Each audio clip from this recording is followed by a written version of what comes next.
have that bigger conversation.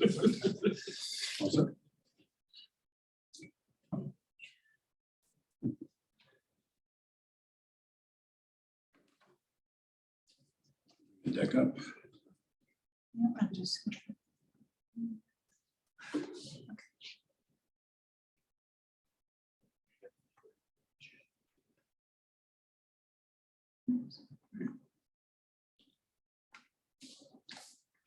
Well, good evening, everyone, and thank you for joining us this evening. This is the third listening session on the $23 million that the city has received through local and state recovery funds under the American Recovery Act. And we're looking tonight to hear from a number of people on their views of what the priority should be. I'm going to walk through a brief overview, in a minute here, but just about everybody has felt COVID in one way or another, and government at all levels has jumped in. We'll show you a little bit more information on where you can get some information a little bit later from various parts of government. Our purpose here is really to gather input from individuals, nonprofits, businesses, and organizations that reflect community priorities based on eligible categories, which we'll run through briefly, and to report on those priorities. It is not the panel's purpose to make judgments about or recommendations on those priorities, but to report on the priorities. We strongly encourage direct input through the listening process from individuals and organizations who have not yet been heard. And if you know of people or organizations who you think should be heard, please let them know. And I will note that we have had one very effective presentation from a substantial nonprofit organization in the city. And I think we would like to hear from others in Gloucester and get their perspectives. This is the third listening session, as I mentioned, and it'll last about 90 minutes. We ask that you limit your comments to 3 minutes, and we will let you know when you're approaching 3 minutes. If you would like to speak, raise your hand through Zoom or on your phone by hitting *9, and remember to unmute your device on your phone. That will be *6. Again, a reminder to please keep your remarks to 3 minutes, and there will be a video of this meeting posted on the city's ARPA website, and videos of the first 2 meetings are already there. It's going to run through background resources, how to submit comments and proposals, the eligible categories and examples, and the administration's goal and the role of the panel, and introduce you to the members. First, as I mentioned, we've got $23 million that has been allocated to the city. That's out of the American Rescue Plan, $350 billion allocated specifically for state and local governments. The American Rescue Plan has a total funding of $1.9 trillion. So you see from the pie chart on the right, and I don't expect you to go through it all, but there are many other features within ARPA.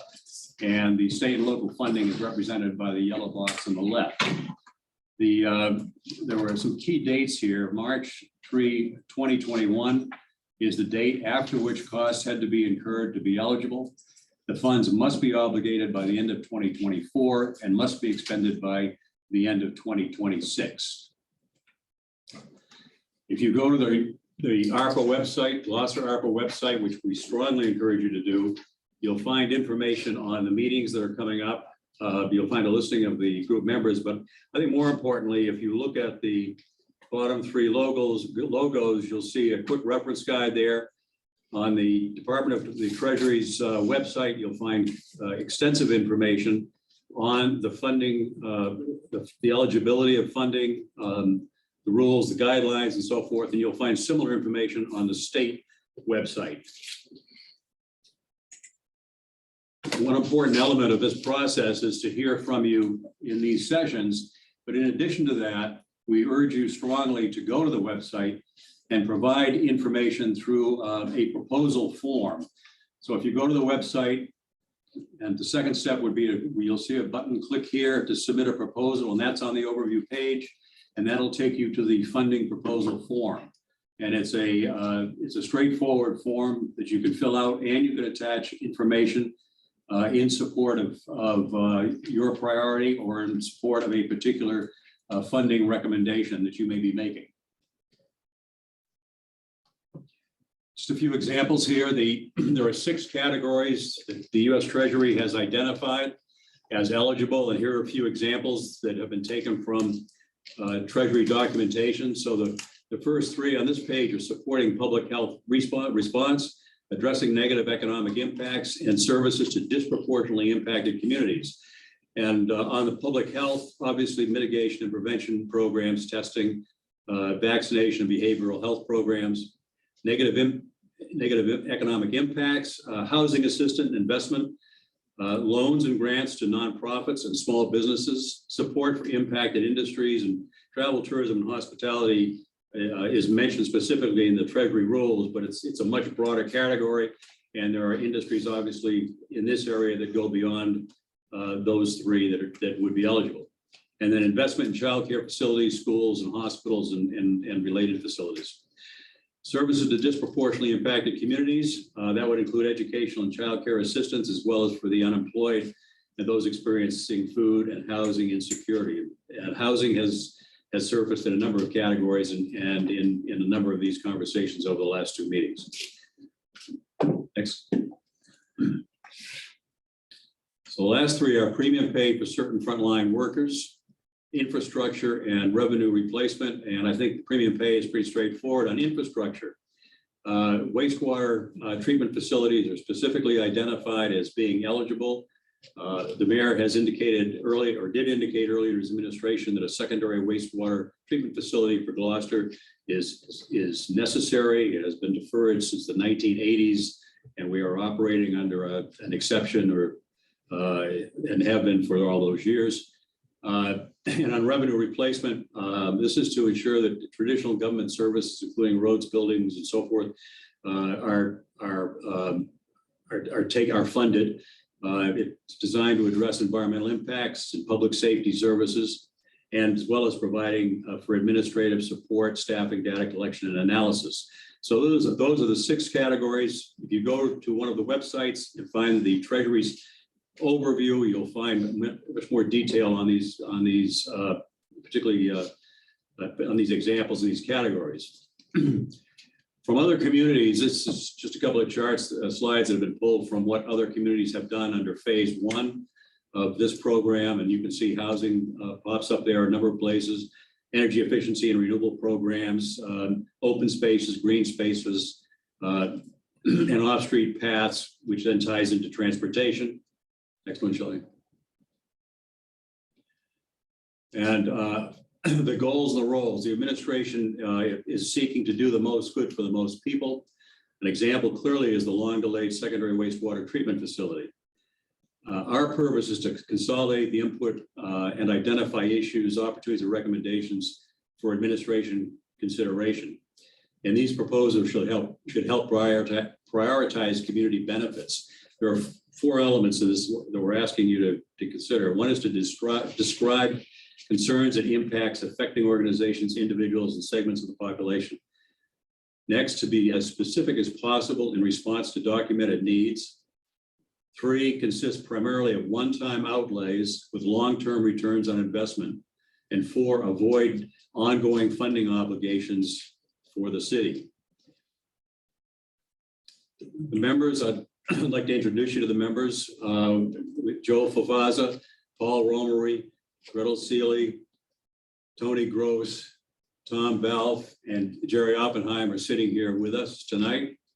And I think Kelly is not with us tonight, but I think everybody else made it. So with that, we thank you for participating tonight, and we do encourage you to go to the website and use the form for any follow-up comments you'd like to provide. With that, we'll open it up. We have 1 hand raised. Meredith Fine. You can just do it you're out of the meeting, right? What did you just say, Joel? Go ahead, Meredith. I can see you, by the way. You can, I can see you. Good evening, everybody. Good And evening. thank you for your service. My name is Meredith Fine. I'm an attorney with an office at 108 East Main Street, and I live at 20 Eastern Avenue. I'm speaking today on behalf of the library project. I first joined the library board in 2009, served as vice president and president. Then when I got off the board in 2020, I helped Paul McGeary and Simon Paddock create the Sawyer Library Foundation, which is the private fundraising arm of the library. As I've been saying to the library community since 2009, failure is not an option here. We are living in what's called the information age. The use of the library goes up every year. The need for the library goes up every year. And yet we're trying to stuff a 21st century need into a 1970s building, and it doesn't work. The current library board and the staff have done a terrific job of patching up the building and making it usable. But it just simply doesn't meet the need. Most concern to me is that it's not really a safe building. You have the adult library across from the children's room. Don't even think about it. You can't see the front door from the street. And it doesn't come close to meeting ADA requirements. The wheelchairs don't fit into the elevator. The stacks are generally not wide enough. The bathrooms weren't built for modern ADA compliance. It's just a building that has to be updated. Library services are just more important than they've ever been. And this is one of the few institutions left in our community that everybody can use for free all the time. It's open more than any other public building.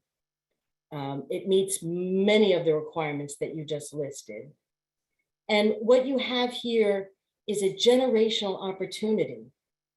I know that there's going to be a lot of competition for this money, obviously, but what you do here is going to affect generations of Gloucester citizens. The improvements that you make to the strength of this community will long outlive all of us. And I urge you to visit the library, take a tour with Jenny, and see what the problems are from a library point of view. And I'm hoping that the library will be treated generously in this effort. Thank you for your kind attention. Meredith, thank you. And you were well within your 3 minutes. I would add, however, that we have had 4 people who have spoken on behalf of the library. The information has been comprehensive, well presented, and I'm sure that that the library will be providing details within the form that is available on the website. It certainly is a compelling story, but as I said earlier, that our role is not to make the recommendations on, but to identify priorities and to put those forward.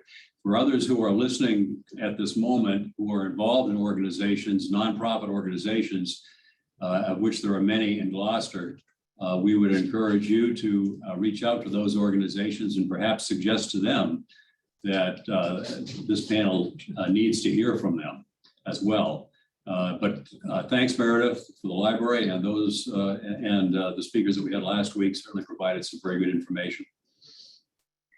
Anybody? Dax McElhaney. Dax?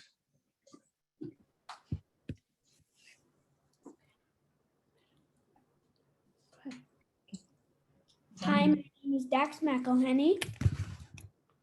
I live at 19 Allen Street and I'm 8 years old. I love the library because I get to go with my dad and get some of my favorite books, like Geronimo Stilton and Big Nate. Reading makes me feel happy.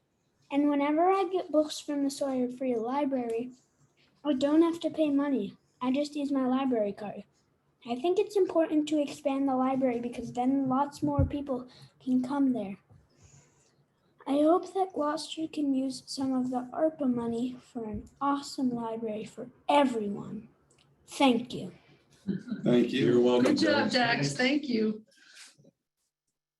Anyone else? Marie Cahoon. Marie? Go ahead. Hi, my name is Marie Cahoon. I was raised in Gloucester, went off to college in Vermont and returned to Gloucester, where I am now raising my two daughters, ages 2 and 5. And I am also speaking on behalf of the library. We have enjoyed its services these past few years. We have attended a Wednesday morning play group hosted by the children's librarian, Christy. We have taken advantage of the museum passes that the library makes available to its patrons. We went to the Boston Aquarium several months ago. And I myself, as an adult, have taken advantage of the book club kit on multiple occasions, as well as lending books and magazines. And I look forward to a revitalized and safe and modern space for my two daughters to enjoy as they get older. Thank you so much for hearing me. Thank you. I'm going to ask that if there is, Yeah, I was gonna. we need ask. your address as well, Marie. But Sure. Go ahead. My address is 15 Greystone Road in Gloucester.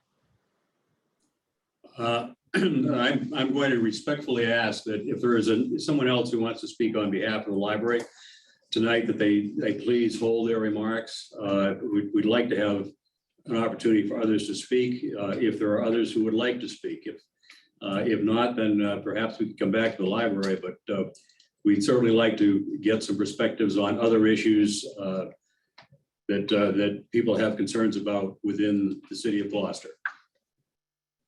Marianne Boucher. Marianne, go ahead. Marianne Albert Boucher, 93 Mount Pleasant Avenue. And I would like to go a little bit in a different direction. Our city playgrounds were heavily used during COVID, and I would like to see that our city playgrounds be restored to a safer condition that they presently are. It's very difficult to find playgrounds in the city that don't have something wrong with them. I'm a serious advocate for the kids in our city. I also believe that we should have free busing for all students. We want to build this new school, and it's going to be difficult with the traffic. And as Joel said a couple of weeks ago, our things change from year to year, from century to century, but our roads and the width of our roads have not changed. So I think it's really important to provide free busing for all children. And one last thing is I'd like to see the technology updated within the city hall so that we can continue to have hybrid meetings for those who are immune compromised and would love to attend and want to be a valued member of our society and our community. So those are the three things that I would like to see. And our roads, everybody uses them. We really need to do something about our public roads and also the private roads that have public access.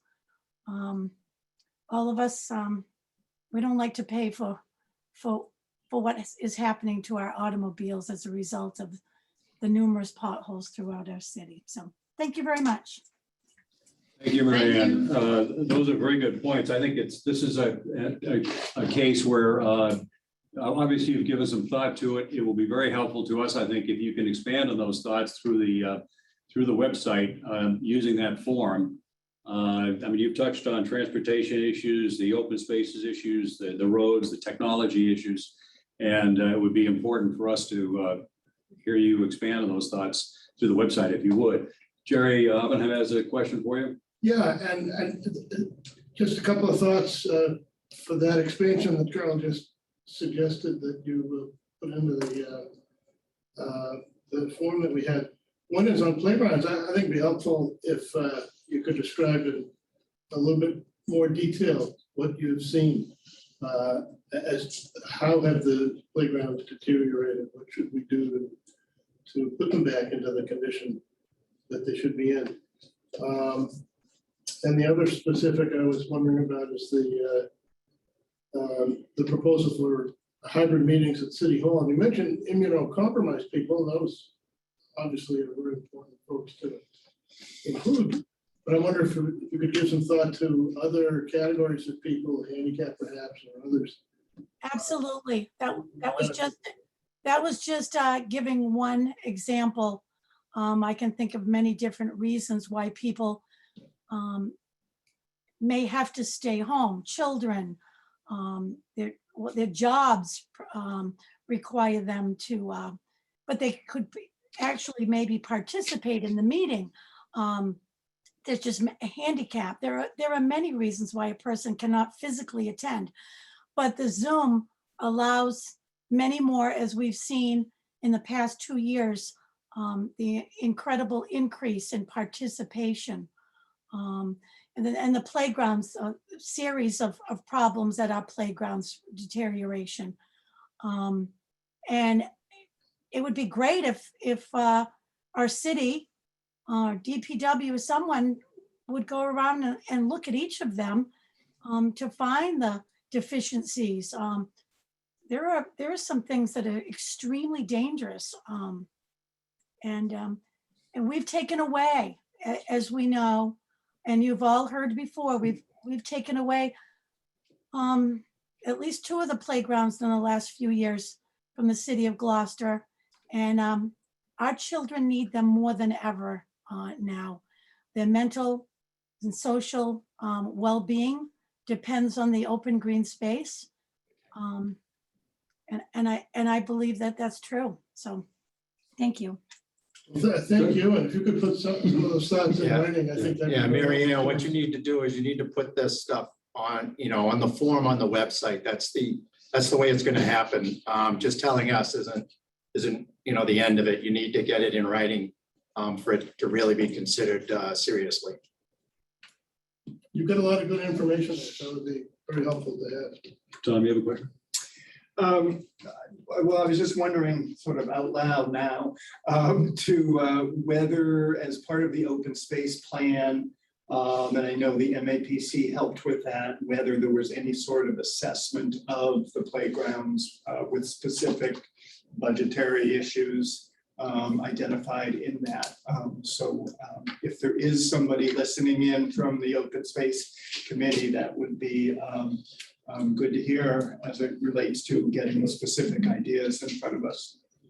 Can I also say, I'd also like to say, East Gloucester School is slated to come down.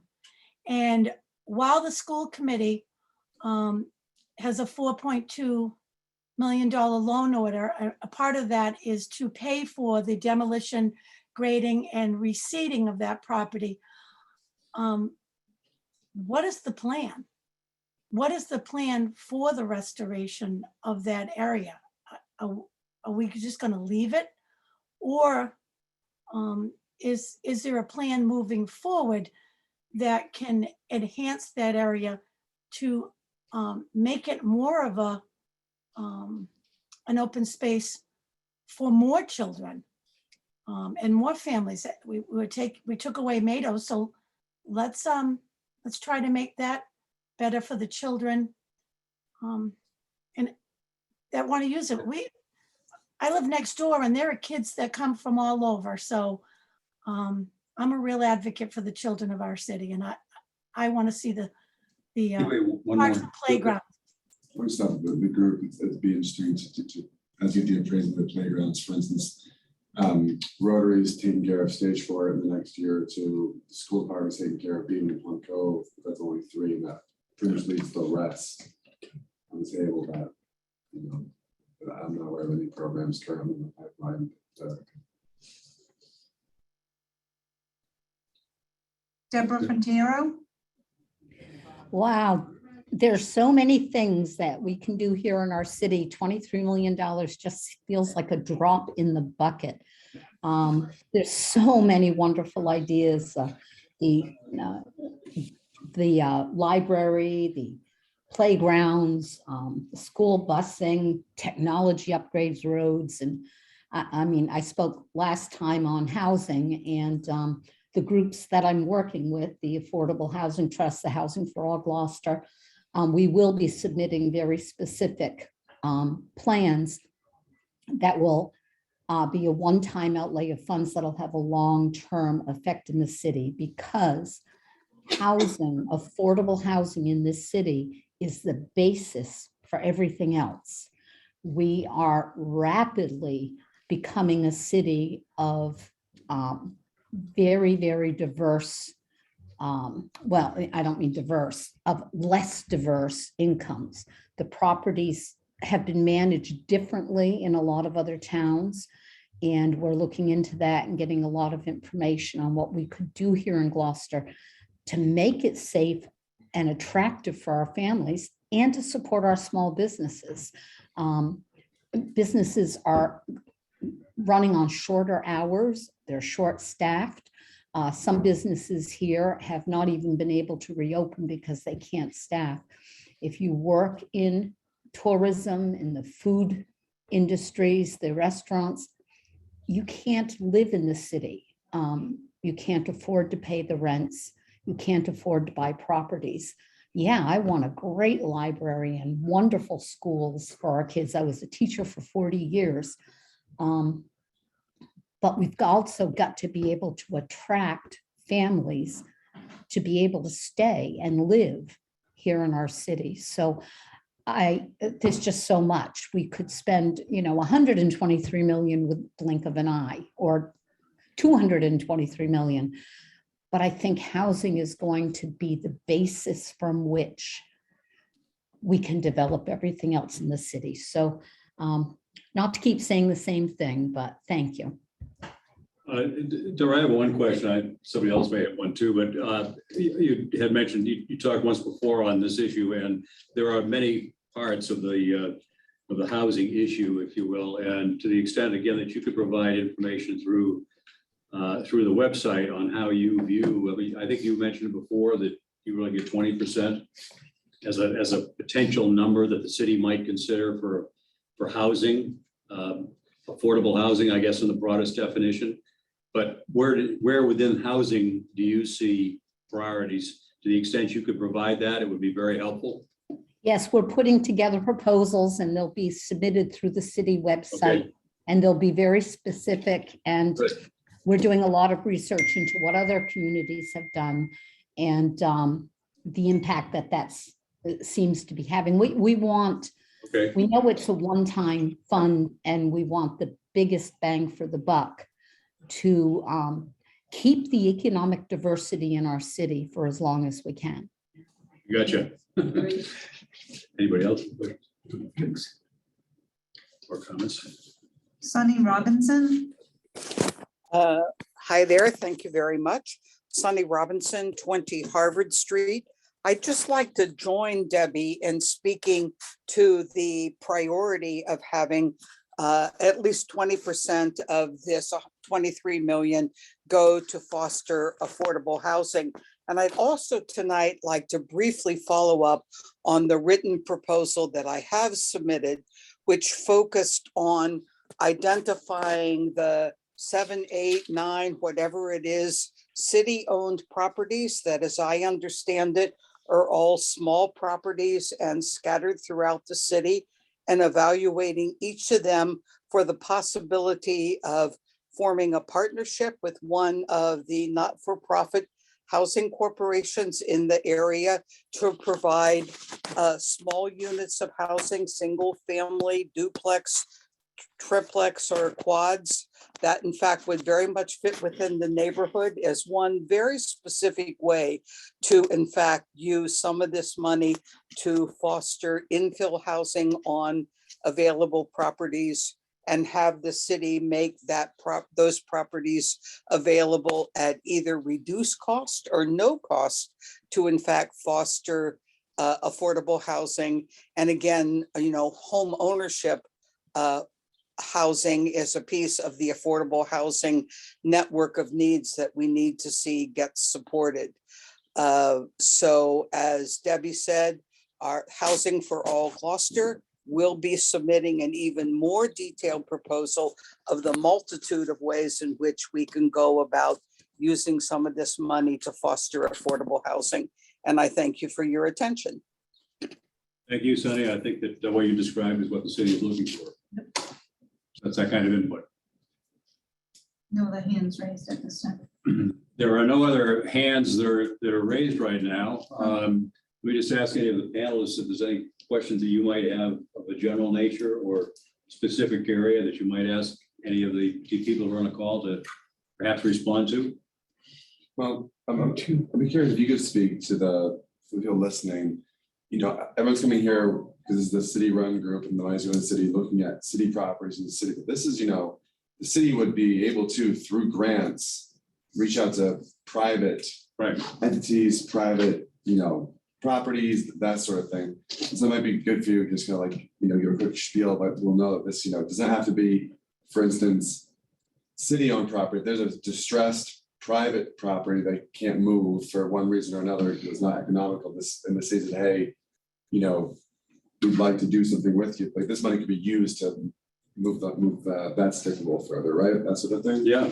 I mean, any of you who represent or participate in nonprofit organizations who may have been impacted through this recent period with COVID, or from the business community. Last year, the city did go through a local recovery initiative for the downtown business area that produced a number of recommendations that I imagine will find their way into this consideration. You know, so that I think the more of that we can get, the better. I have a question for Sonny or Deb. The 20%, I'm just wondering whether you selected 20% as a reasonable percentage of the whole, or whether there was thinking that said we can get X done with $4.6 million, right? Correct. Yeah, what does $4.6 million do? So, and not to go, so the origin of the thinking around 20%, is there any magic to that, or it's just an arbitrary number that seemed a reasonable percentage of the whole? Yeah, I'd be happy to comment on that. That's Sonny Robinson again. There is no magic to 20%. 20% does not begin to address the affordable housing range of needs that we have in this community. And I think that, I mean, my statement always is at least 20%. I would be quite happy to be a part of a team deploying all 23 million to the city for affordable housing. But I also have lived here for more than 30 years, and I know there are other very pressing needs, like certainly the upgrade of our sewage treatment plant. There are also other community needs, so that when pushing for support for affordable housing, we try to pick a number, but make clear we're saying at least 20%. 50% would be absolutely delightful. And I think the 20% is sort of a statewide agreement of which many communities have said, let's try to get at least that amount. Though certainly different communities, certainly including Gloucester, have a need that is much more than 20%. When you look at the number of people documented, for example, in Gloucester Housing Authority's annual report of people who are waiting for affordable housing through the Housing Authority, it is a substantial number, both for individuals, families, and for seniors. So we have a need that cuts across all of our age categories here in Gloucester, since we have a area mean income that is well below some of the surrounding communities with whom we get looked together. But certainly if you want to deploy more than 20% as an affordable housing advocate, we would be thrilled.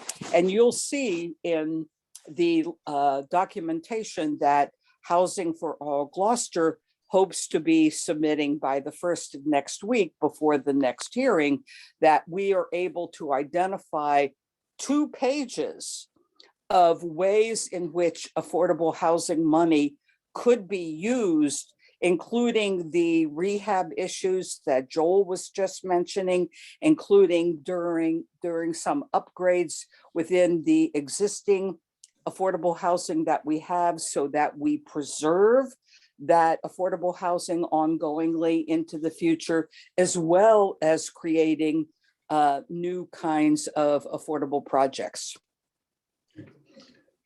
And thank you. Thank you. Deanna Fay. Hi, all. So I'm going to piggyback here on Deb and Sunny's remarks, and just going to state that it's actually Governor Baker and state legislators and housing policy leaders across the states who have been recommending 20% allocation towards housing initiatives. This is what's recommended for municipalities to apply a significant portion of their ARPA money. And it's also based on the final guidelines that was put out by the state for use of ARPA funds. And it built sort of, it made available to cities to build affordable housing with substantial flexibility for a variety of housing related uses. In our case, this would be an incredible opportunity for us to apply it to all of our local housing resources, like the Affordable Housing Trust, the Gloucester Housing Authority, and the many service agencies that we have throughout the city that provide housing assistance and services related to rent or mortgage assistance, that type of thing. So again, piggybacking on Sunny, we do have something with a little more detail that's going to be coming your way soon. But since you called out that question, I just wanted to share that piece, that this has been recommended over and over again by housing policy leaders in the state and the governor himself. That's great information. Thank you.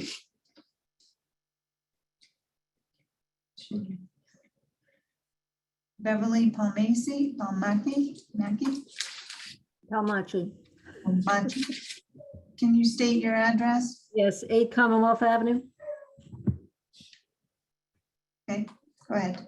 Okay, I'm not associated with any group. I called last week too and wasn't associated with any group regarding that issue. And it sounds like you really prefer to hear from people who have a group or are part of a group, but Not necessarily. It's just as important to hear from individuals who have perspectives on what these priority issues should be. Okay.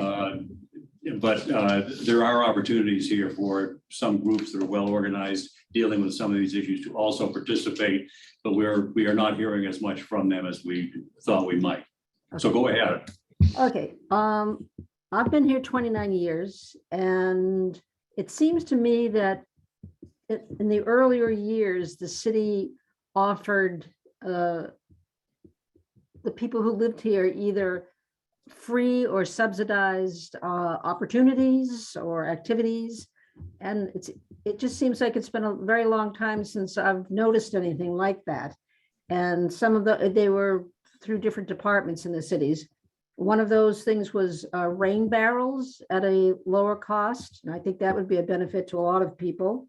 Composting bins were offered at a lower cost. I still have my rain barrel. I still have my composting bin.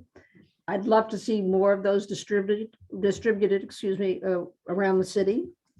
I'd even like to get more rain barrels. There were sailing classes for adults that were, I believe, very low cost. We had the Hard Disc Cafe, which was fabulous because it was, an opportunity to go to a convenient building downtown. They had classes, which I think a lot of maybe older people could certainly take advantage of to help them with technology. And another thing, that when the water shuttle first started, I guess that was subsidized by some sort of a grant program, because local people could get on the water shuttle for something like, I don't know, 75 cents. It was fabulous. I don't know if something that inexpensive could be offered again, but at least something affordable for local people, a way for them to get out on the water and enjoy the harbor, without having to go on a whale watch or, pay the full price of the water shuttle. It seems to me it's pretty costly.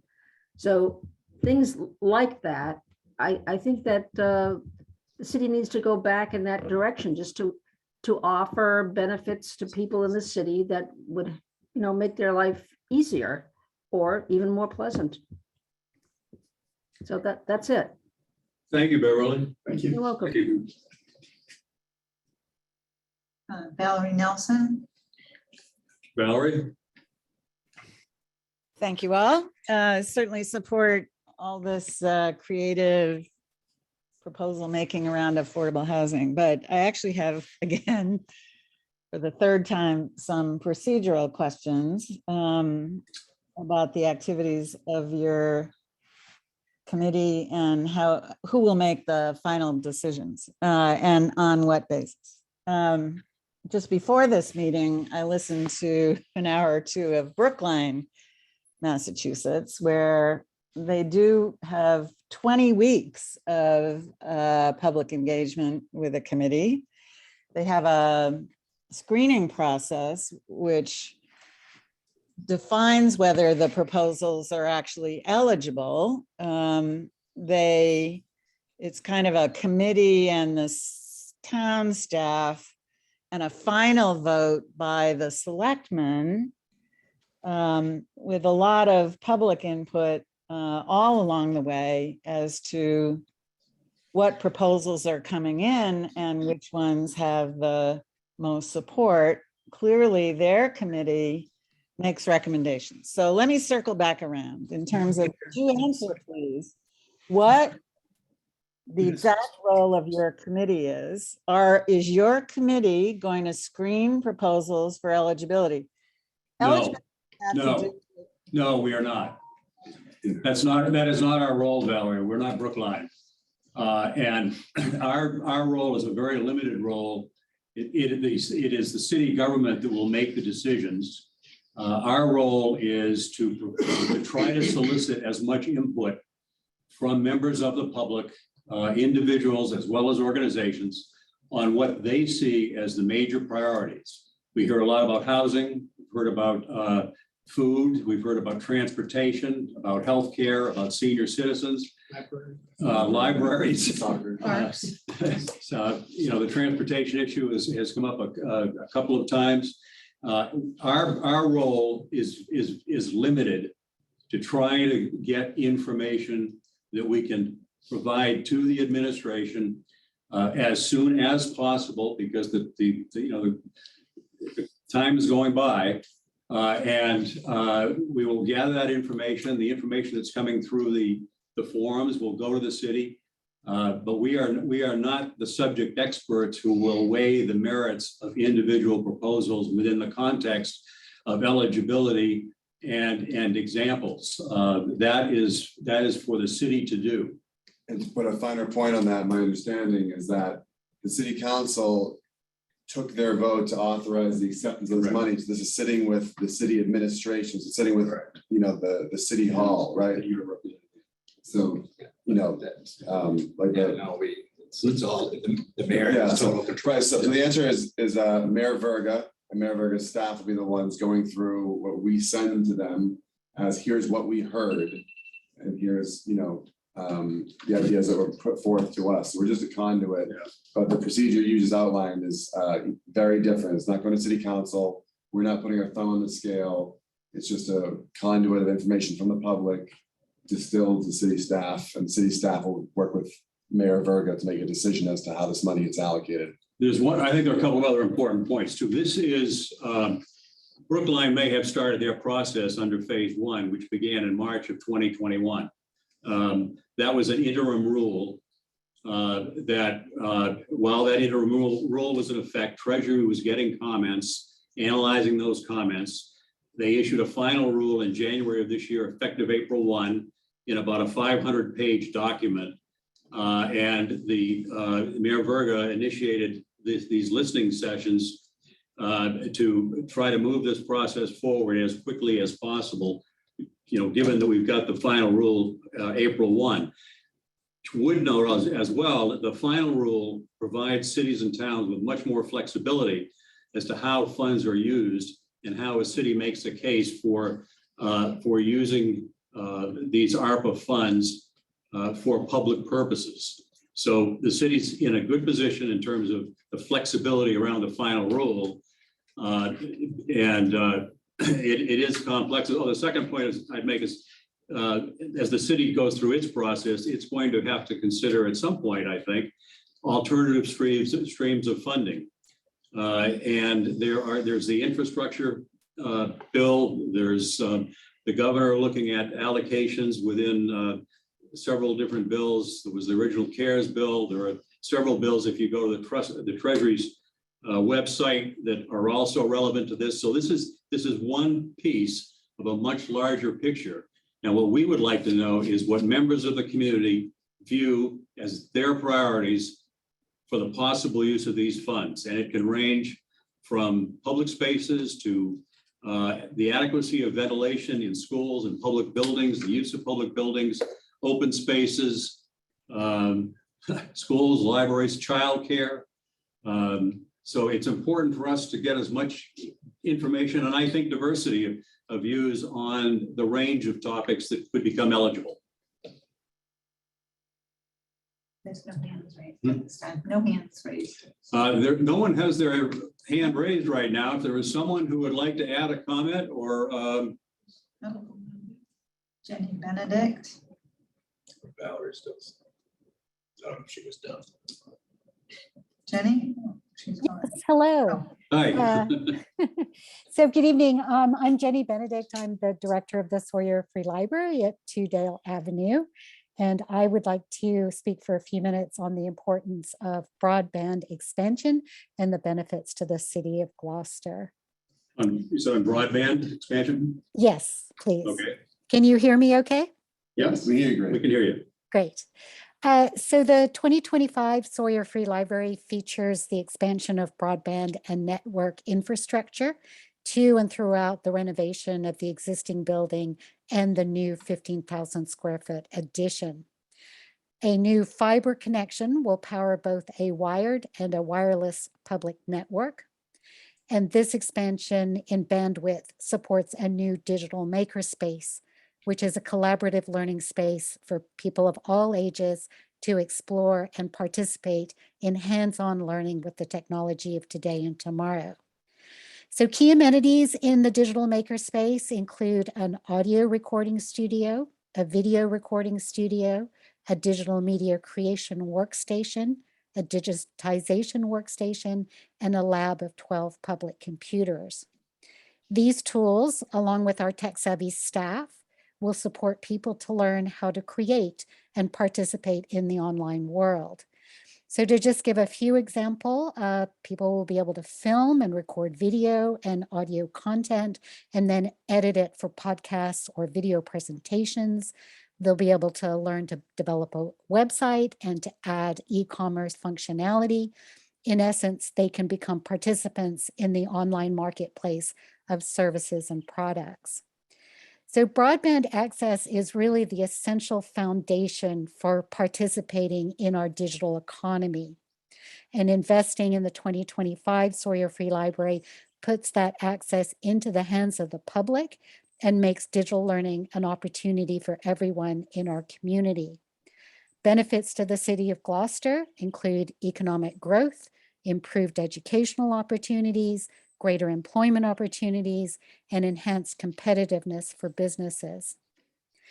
In addition to the digital makerspace, the public network in the 2025 Sawyer Free Library will also support 600 simultaneous users on mobile devices. So this expands digital inclusion by reaching more members of our community who do not have their own personal internet connection. And it also serves our broader community extraordinarily well in times when residential internet connections are interrupted, such as during extreme weather events. So in summary, the expansion of broadband and the public network in the 2025 Sawyer Free Library ensures that Gloucester is wired for the future and that our community has access to the connectivity, the tools, and the staff support needed to build the skills that are required to thrive in today's educational and workplace environments. And with that, I'd be happy to answer any questions from the group. Jenny, did you state your address for the record? I'm sorry. So the library's address is 2 Dale Avenue. My personal address is not within Gloucester.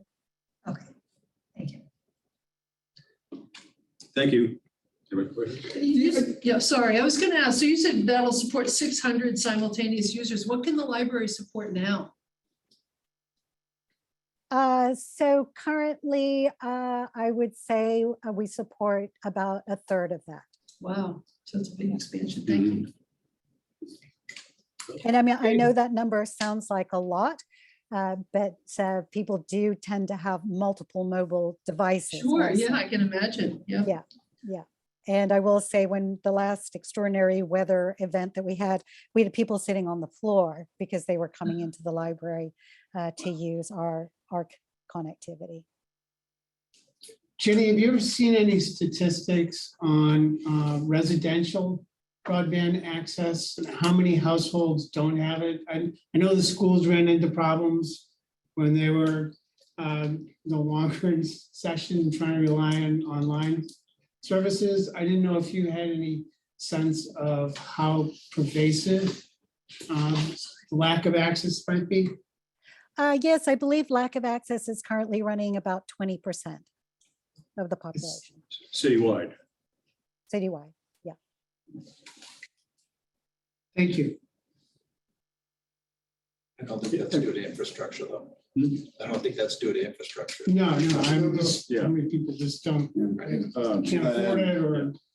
And Jay, one other question, are you looking at broadband expansion within the library complex, which is obviously substantial, as a potentially separate component of the overall expansion strategy? I wouldn't say it's a separate component because it is integrated in with the building plan. So all of the wiring, and this is part of the network infrastructure, all of that wiring needs to be built in during the construction phase. Mm-hmm. Thank you. Can you give the old stuff to City Hall so maybe they can expand it? Okay. Next.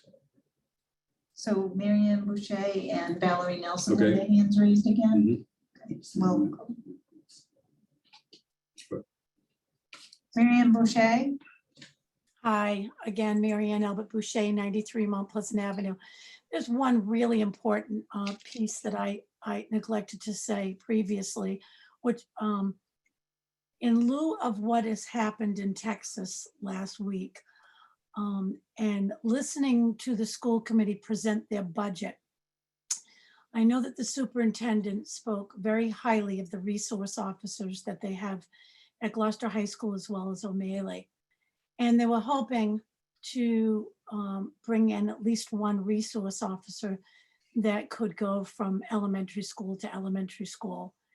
And I believe that's critical that we find the money to fund a resource officer for the elementary schools, whether it be 1, 2, 3, 4, I don't know. But they do great work. There's a lot of kids that need them. And I just think that that's something that we really could use. And the superintendent is asking for it. I highly believe in it. My daughter's an educator in the elementary system.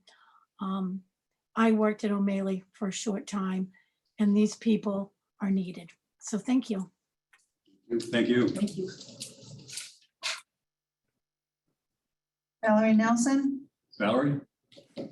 Thank you, Carl. A couple of follow-up procedural questions. So what confused me a bit was in the slide tonight, you mentioned that you would be making recommendations. But correct me if I'm wrong, but as I understand it, you will be summarizing and presenting to the city government the priorities and project ideas that emerged in the forums and the listening sessions. So can you clarify that you will only catalog and perhaps put into categories what came forward, but you will not actually make recommendations? And a follow-up is, as like I saw in Brookline, is that what people have submitted is transparent and open to anyone. So will you make for public review a total list of everything that you heard and was submitted? So will you make recommendations or only catalog? And will you make all of the detailed information that you receive available to the full public? Yes, on the latter, but in terms of recommendations, we are not making any recommendations on what should or should not be funded. We're not, that is not our charge. So what was in your slide tonight? What was in your slide? The word recommendation. Well, recommending categories from investment based on public input. Yeah, I mean, It's not a, right. We're not a clearinghouse. We're simply, as Joel said, the conduit. I mean, these are recommendations that will be coming out of these sessions that people have offered about how they view priorities. So for example, if someone said we need a transportation plan, and that is a recommendation that would be included in this, but that will not have, that would not come from us as a recommendation of this panel. It would come as a recommendation from a participant in the listening sessions. We're not in a position to make those kinds of recommendations. Does anybody have a view on it? No, we're not waiting at all. And I guess I'm not sure. I mean, if we're advising the mayor, is it up to the mayor to decide how public that advice is? The decision-making is completely up to City Hall. Yep. And they will have the grants experts working with them to go through these things, considering what funding streams are available, taking into account the fact that it's a one-time obligation and a one-time opportunity, and trying to avoid continuing obligations while solving major problems to do the most good for the most people. Joe Sands? Oh, can you hear me? Yes. Yes. Hi, Joe Sanfilippo, 120 Washington Street.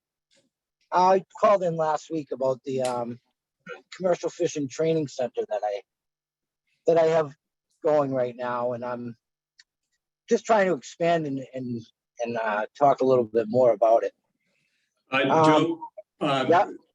We don't have anybody with a hand raised right now, but if somebody does, we gave you a lot of time last week to make your case. I trust you have used the form to put some information in. We don't have anybody raising their hands right now, so if you'd like to say a few words, go ahead. I would like that. That's why I'd ask you to keep it within 3 minutes. Yes. Anyway, I want to be a little bit more broad about what I'm talking about here. I'm talking about workforce development. I'm talking about the young kids coming out of school right now, not being able to sweep a floor, work in a restaurant, or even wash their own clothes. So what I'm talking about is spending some money on vocational training for the next generation of children coming out of school. It's not just about commercial fishing. The fundamentals you take from commercial fishing, you can take into any trade: welding, cooking, basic cleaning, sweeping the floor. I've been training people for a long time, and I have a hard time finding young people that even want to do such things. So I guess what I'm talking about again, and I'm going to say it again, we need to train the next generation, or we're going to be washing the clothes for the rest of our lives. This is not a joke. our workforce is failing. We have a failing workforce. We don't have people that want to work hard anymore. The only way you can do that is to show them how to do it. And there are certain people in certain organizations that can show people how to work hard and appreciate a hard day's work for a good day's pay. And I think that, you know, starting fresh in high school, like back in 1968, we had a commercial fishing training class in Gloucester High School between 68 and 70, I believe 78. A guy by Carlos Sinagra was running it, and it was a great class. Many, many great fishermen come out of that class and went on to do many, many great things outside of the fishing community. Again, I hate to ring the bell and beat a dead horse, but vocational training in the high schools should be a priority. We should prioritize workforce training and development.